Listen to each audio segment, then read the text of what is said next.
Всем привет! Сегодня готовим кекс из рисовой муки. Кекс получается очень мягким и имеет слегка влажную текстуру.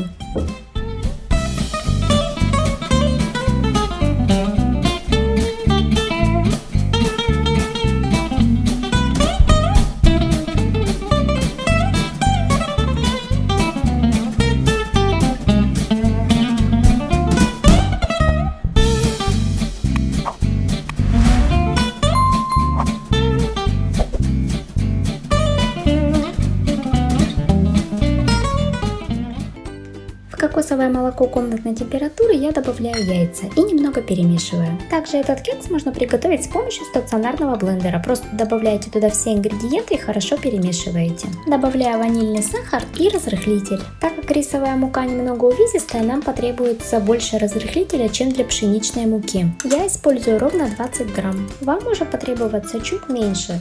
Здесь все будет зависеть от рисовой муки и кокосового молока. Постепенно добавляю сахар.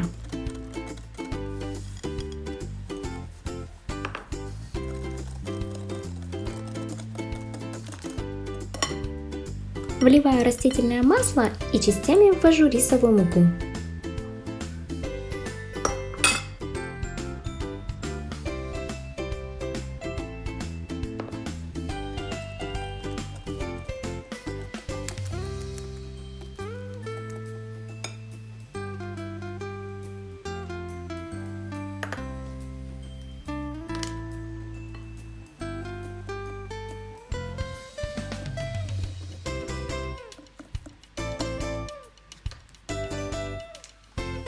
В смазанную маслом форму я переливаю тесто.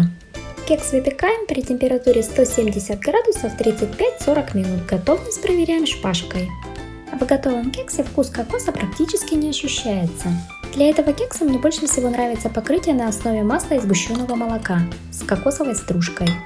Очень рекомендую его попробовать именно в таком варианте. Я использовала сахарную помадку только потому, что стружки у меня дома не оказалось. Надеюсь, вам понравится рецепт. Ставьте лайки, подписывайтесь на наш канал. Всем сладкого настроения!